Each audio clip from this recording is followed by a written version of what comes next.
Hi friends, इस video में हम IIFL फाइनेंस के बारे में डिटेल डिस्कशन करेंगे। तो उसका Q4 का रिजल्ट आया है, तो इस वीडियो में हम उसका रिजल्ट के बारे में भी डिटेल में डिस्कशन करेंगे। तो चलिए वीडियो को स्टार्ट करते हैं। पहले इसका बिजनेस मॉडल हम डिस्कस करेंगे।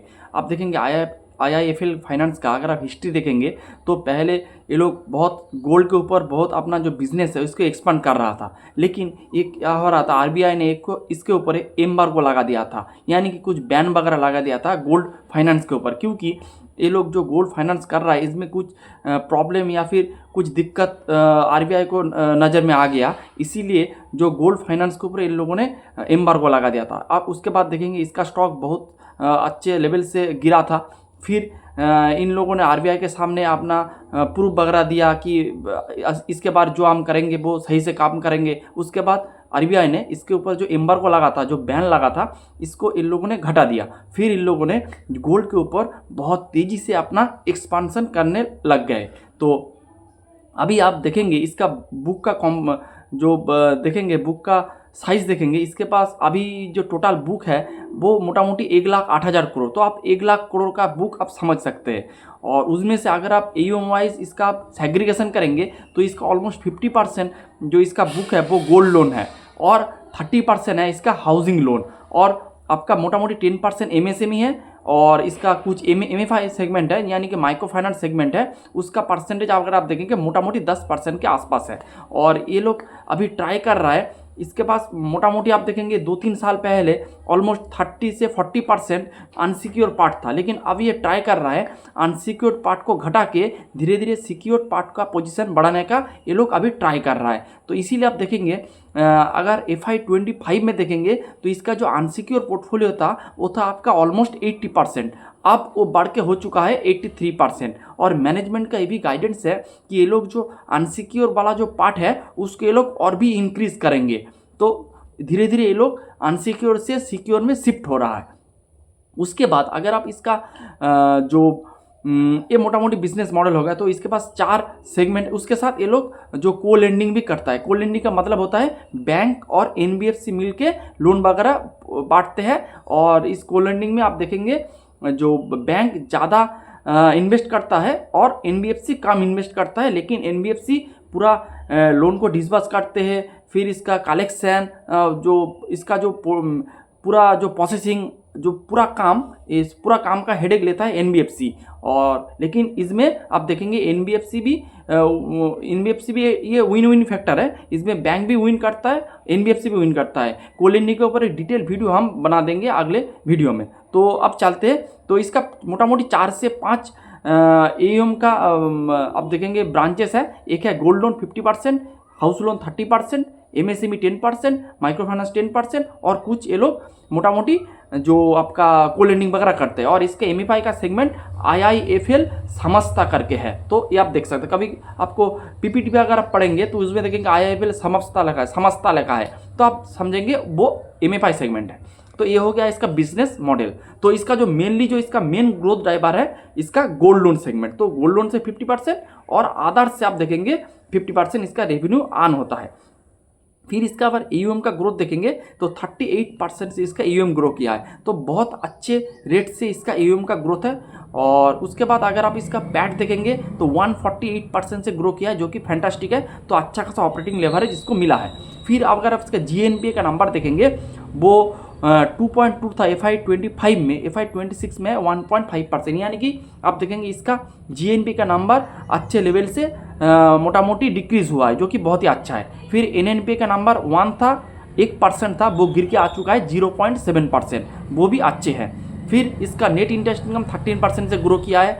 ROA अगर आप देखेंगे 0.9 था FY25 में, FY26 में इसका नंबर आ चुका है मोटा मोटी आप कह सकते हैं तो 2.4%। तो इसका ROA इंप्रूव हो रहा है, आपका GNPA का नंबर इंप्रूव हो रहा है, नेट NPA का नंबर इंप्रूव हो रहा है। ROE का नंबर देखेंगे 3.4 था FY25 में, FY26 में है इसका नंबर 13.1%। तो इसका ROE भी इंप्रूव हो रहा है। ये नया नया ब्रांचेस वगैरह ओपन कर रहा है, गोल्ड लोन के ब्रांचेस ये लोग ओपन कर रहा है, तो ये सब मोटा मोटी ठीक है। उसके बाद अगर आप इसका प्रोविजन का नंबर देखेंगे तो प्रोविजन का नंबर भी डिक्रीज हुआ है। आप देखेंगे almost 19% quarter on quarter basis में और 7% ईयर ऑन ईयर बेसिस में इसका प्रोविज़न का नंबर घटा है। अगर आपका प्रोविज़न का नंबर घटेगा तो आपका क्रेडिट कॉस्ट भी घटेगा, और आपका क्रेडिट कॉस्ट घटेगा तो आपका जो प्रोविज़न के बाद जो नंबर होता है वो भी इंक्रीज होगा, यानी पैट अच्छे लेवल से ग्रो करेंगे। इसी का ही नतीजा आप देख सकते हैं, ईयूएम का ग्रोथ है 38% और पैट का ग्रोथ है 148%। इसका मेन रीज़न है इसका एसेट क्वालिटी इंप्रूव हो रहा है, इसका बैड लोन कम हो रहा है, इसी वजह से इसका जो पैट का ग्रोथ ज़बरदस्त है। उसके साथ इसका अदर्स इनकम जो फी इनकम होता है, जो आपका जो मोटा मोटी जो को लेंडिंग करके आते हैं, उससे भी इसका इनकम अच्छे लेवल से हो रहा है। तो ये हो गया। फिर अगर आप सेगमेंट वाइज इसका रिजल्ट देखेंगे तो गोल्ड लोन 150% से ग्रो किया है। गोल्ड लोन का बुक मोटा मोटी 50% ऑफ देयर टोटल बुक्स है, और गोल्ड लोन का जीएनपी का नंबर है 0.35%, और गोल्डन पूरा सिक्योर होता है। फिर आपका होम लोन वो भी एक सिक्योर लोन है, लेकिन उसका ग्रोथ है only 2% year on year basis में, और इसका भी जीएनपी का नंबर अगर आप देखेंगे वो भी इम्प्रूव हुआ है। पहले 1% के ऊपर था, अभी बिलो 1% इसका 0.81% इसका जीएनपी का नंबर है। फिर आप देखेंगे एमएसएमई, तो एमएसएमई अगर आप देखेंगे तो एमएसएमई वाला सेगमेंट मोटा मोटी आप 11% से ग्रो किया है, और एमएसएमई वाले सेगमेंट में भी जीएनपी का नंबर अगर आप देखेंगे थोड़ा इंक्रीज हुआ है। अगर आप पूरा एमएसएमई सेक्टर को देखेंगे, जो भी कंपनी जिसके पास भी एमएसएमई का बुक है, लेकिन उस एमएसएमई वाले बुक में आप देखेंगे थोड़ा बहुत डेलिक्वेंसी, थोड़ा बहुत वीकनेस चल रहा है। अब कोई भी एमएसएमई बुक को उठा लेंगे, जैसे आपका एचडीएफसी फाइनेंस है, कोई भी आप उठा लेंगे तो आप देखेंगे एमएसएमई वाले जो सेगमेंट है उसमें आपको थोड़ा ग्रोथ में थोड़ा स्लो डाउन है, और इसके आगे वाले क्वार्टर में बहुत सारे मैनेजमेंट ने इसके ऊपर बात भी किया था। तो ये बात है। फिर एमएफआई सेगमेंट देखेंगे -7% ईयर ऑन ईयर बेसिस में डी ग्रो हुआ है, और 9% क्वार्टर ऑन क्वार्टर बेसिस में ग्रो किया है। तो एमएफआई सेगमेंट आप देखेंगे ऑलमोस्ट एक साल पहले एमएफआई जो पूरा डिवीज़न था, पूरा सेक्टर था, वही प्रॉब्लम के साथ चल रहा था, लेकिन अब वो प्रॉब्लम पीछे छोड़ के अब एमएफआई सेगमेंट आगे बढ़ रहा है। एमएफआई सेगमेंट का कलेक्शन एफिशिएंसी बढ़ रहा है, उसका एसेट क्वालिटी इंप्रूव हो रहा है, डिसबर्समेंट में तेज़ी आ रहा है। कुछ बैंक जो फिनेंशियल जो पैट लॉस में आ गया था, वो पैट पॉजिटिव भी अब हो चुका है। तो एमएफआई वाला सेगमेंट बहुत अच्छे से काम कर रहा है। तो आप देखेंगे, और उसका जो एसेट क्वालिटी भी इंप्रूव हो रहा है। इनमें से सिर्फ एमएसएमई का अगर आप देखेंगे एसेट क्वालिटी डिटोरिएट हुआ है, नहीं तो गोल्ड लोन का भी इंप्रूव हुआ है, हाउस लोन का भी इंप्रूव हुआ है, एमएफआई का भी इंप्रूव हुआ है। तो ये बात है। तो ये मोटा मोटी हो गया आपका रिजल्ट। उसके बाद हम इसका जो आउटलुक के बारे में डिस्कस करेंगे FY27 का। तो मैनेजमेंट ने कहा है कि ये लोग अपना जो को लेंडिंग जो बुक है इसको ये लोग एक्सपांड करेंगे। को लेंडिंग के बारे में मैंने पहले ही बता दिया है। को लेंडिंग एनबीएफसी के लिए एक एसेट लाइट मॉडल है, क्योंकि बैंक 80% आपका इन्वेस्ट करता है, और आपका जो एनबीएफसी जैसे आप IIFL फाइनेंस वो इन्वेस्ट करता है 20%। तो आपका एसेट लाइट मॉडल हो गया। तो आपका जो फंडिंग के जो ज़रूरत होता है, आपका जो कॉस्ट ऑफ फंड जो ज़्यादा आपको एक्स्ट्रा लगता है, उसका कोई ज़रूरत नहीं होगा। आपको कम फंडिंग में आपको एक फी इनकम मिल जाएगा। तो ये बात है। फिर उसके साथ ये लोग मैनेजमेंट ने कहा है कि ये लोग जो एसेट क्वालिटी है इसको भी ये लोग इंप्रूव करेंगे, और भी एसेट क्वालिटी इंप्रूव करेंगे, बिजनेस में डिसिप्लिन को लेके आएंगे। तो ये मोटा मोटी बात है। लेकिन इस पूरे डिस्कशन के बाद मेरे को एक बात लगा है कि जो IIFL फाइनेंस है वो गोल्ड लोन के ऊपर ओवर डिपेंडेंट है। अभी गोल्ड लोन का सेगमेंट अगर आप देखेंगे, इसके साथ मैं 3-4 जो पीआर से इसको कंपेयर करेंगे। पहले कैप्री ग्लोबल का आज ही रिजल्ट है। तो जो पहले का जो क्वार्टर था उसमें आप देखेंगे उसका भी गोल्ड का परसेंटेज है 60%, और उसके साथ और एक प्लेयर को कंपेयर करेंगे जिसका नाम है आपका फेड बैंक फिनेंशियल, उसका भी देखेंगे मोटा मोटी 50% गोल्ड लोन से आते हैं। लेकिन आप देखेंगे जो IIFL फाइनेंस, इसका जो डिपेंडेंसी है गोल्ड लोन के ऊपर बहुत ज़्यादा है, और उसके साथ आप फेड बैंक फिनेंशियल का भी देखेंगे, उसका भी डिपेंडेंसी गोल्ड लोन के ऊपर बहुत ज़्यादा है। और इसीलिए आप मेरे को लगता है कि IIFL फाइनेंस से बढ़िया आपको कैप्री ग्लोबल है, क्योंकि कैप्री ग्लोबल का गोल्ड के ऊपर परसेंटेज सबसे हाईएस्ट है, 60% है। फेड बैंक फिनेंशियल का 50, IIFL का भी 50% है। उसके साथ आपका जो IIFL का जो हाउस लोन का परसेंटेज है 30%, और आपका कैप्री का भी 10 से 20% होगा।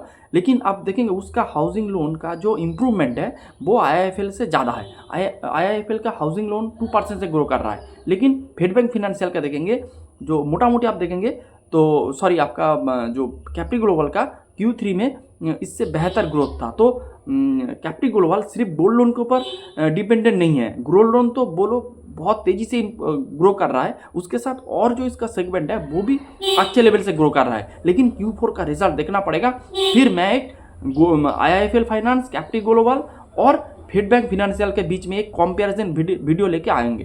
तो देखेंगे कौन सा जो गोल्ड लेंडिंग फिनेंशियल सबसे बेहतर प्रदर्शन कर रहा है। तो ये मोटा मोटी पूरा IIFL के बारे में एक बात कह सकता हूँ कि इसका जो ये जो IIFL फाइनेंस गोल्ड लोन के ऊपर बहुत डिपेंडेंट है, और कोई भी फिनेंशियल अगर एक प्रोडक्ट के ऊपर ओवर डिपेंडेंट आ गए तो आपको ये इस बैंक के लिए कभी इसको बैड टाइम आ सकता है, क्योंकि अगर गोल्ड लोन आपका नहीं चलेगा तो आपका पूरा बुक का ग्रोथ डाउन हो जाएगा। आप देखेंगे होम लोन 2% से ग्रो कर रहा है, MSME 11% से ग्रो कर रहा है, MFI सेगमेंट 9% से -7% ईयर-ऑन-ईयर बेसिस में ग्रो कर रहा है। तो ये बात है, लेकिन मैनेजमेंट ने कहा है कि ये लोग को लेंडिंग के ऊपर थोड़ा फोकस करेंगे, को लेंडिंग को और ज़्यादा इंप्रूव करने के ये लोग ट्राई करेंगे। तो ये मोटा मोटी बात हो गया। उसके बाद अगर इसका वैल्यूएशन करेंगे तो वैल्यूएशन कुछ ज़्यादा एक्सपेंसिव नहीं है, बिलो 1.5 प्राइस टू बुक में ये कंपनी आपको मिल रहा है, इसका ग्रोथ वगैरह सब कुछ ठीक ठाक है। लेकिन आप कैप्री को देखेंगे, कैप्री का प्राइस टू बुक थोड़ा ज़्यादा है, 2.5% प्राइस टू बुक है। और देखते हैं कैप्री का कैसे क्या रिजल्ट आता है। फेड बैंक फिनेंशियल का भी रिजल्ट बहुत अच्छा आया है, फेड बैंक फिनेंशियल का भी अगर आप देखेंगे उसका भी गोल्ड लोन का सेगमेंट ऑलमोस्ट 70% से ग्रो किया है, और कैप्री का पिछला क्वार्टर 80% से गोल्ड लोन का सेगमेंट इंप्रूव हुआ था, AUM ग्रोथ हुआ था, और IIFL फाइनेंस का तो 150% से बहुत तेज़ी आया है। तो तीनों ही फिनेंशियल अच्छे हैं, लेकिन इनमें से आपको कंपेयर करना पड़ेगा जो कौन सी फिनेंशियल सबसे अच्छा है। तो इस कंपैरिजन वीडियो हम 1-2 दिन बाद लाएंगे जब कैप्री का रिजल्ट आ जाएगा। और तो यही था मोटा मोटी discussion. Hope you like the video and thanks for watching the video and please don't take it a buy sell call recommendation.